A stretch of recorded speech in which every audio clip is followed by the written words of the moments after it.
ইলিশ মাছের জন্য কারো সংসার ভাঙে? আমার মায়ের ভেঙেছিল। মাত্র 500 টাকা দামের একটা ইলিশ মাছ খেতে চেয়েছিল বলে আমার মায়ের সাথে আমার বাবার সম্পর্কের বিচ্ছেদ ঘটে। ঘটনাটা তাহলে আপনাদের শুরু থেকেই বলি। আমার মা বাবা ভালোবেসে বিয়ে করেছিল, দুইজনের প্রেমের বিয়ে, এবং তাদের ভালোবাসার ফসল আমি। কিন্তু আমার দাদি আমার মাকে কোনোদিনও মেনে নিতে পারেনি। আমার বাবা আমার দাদির সকল কথা অক্ষরে অক্ষরে পালন করত, কিন্তু মায়ের অমতে বিয়ে করায় আমার দাদি আমার মাকে দুই চোখে সহ্য করতে পারতো না। আমার মায়ের কোনো কাজই আমার দাদির পছন্দ হতো না। প্রতিটি কাজ খুঁচিয়ে খুঁচিয়ে দেখতো। যদি কোনো কাজে ভুল পেত সেটা নিয়ে সারাদিন গালিগালাজ করত।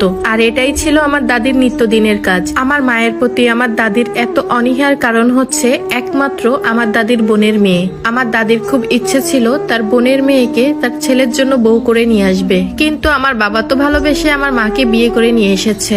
আমার দাদির সেই বোনের মেয়ে সারাদিন আমাদের বাসায় থাকতো, কারণ আমার দাদি ছোটবেলা থেকে তাকে বড় করেছে। তাই আমার সেই ফুপিকে আমার বাবার জন্য বউ করতে চেয়েছিল মন থেকে, কিন্তু সেটা আর হলো না, কারণ আমার বাবা আমার মাকে পছন্দ করে বিয়ে করে নিয়ে এসেছিল।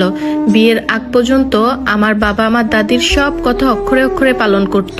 তাই না জানিয়ে বিয়ে করার এই ব্যাপারটা আমার দাদি এত বছরেও হজম করতে পারেনি। তাই সমস্ত রাগ আমার দাদি আমার মায়ের উপরেই ঝাড়তো। আমার মায়ের পছন্দের মাছ ছিল ইলিশ। ইলিশ মাছ খেতে সে খুব বেশি ভালোবাসতো, কিন্তু আমার বাবা কখনো বাসায় ইলিশ মাছ আনতো না। আনলেই আমার দাদি অনেক চেঁচামেচি করতো আর বলতো একটু সময় নিচ্ছি। বর্তমান কিন্তু খুবই ট্রেন্ডে চলতেছে এই বিছানার চাদরগুলা। এগুলা দেখার পর তো আমি আর লোভ সামলাতে পারলাম না, আমিও দুইটা অর্ডার করে দিলাম। আর এই যে দেখেন কালারটা কত সুন্দর। এক পিস বড় কিং সাইজের বিছানার চাদর, সাথে দুইটা বালিশের কভার আর একটা কোল বালিশের কভার পেয়ে যাবেন। 3D ডিজিটাল প্রিন্টের এই বেডশিট গুলো যখন রুমে সাজানো হয় দেখতে কিন্তু অনেক সুন্দর।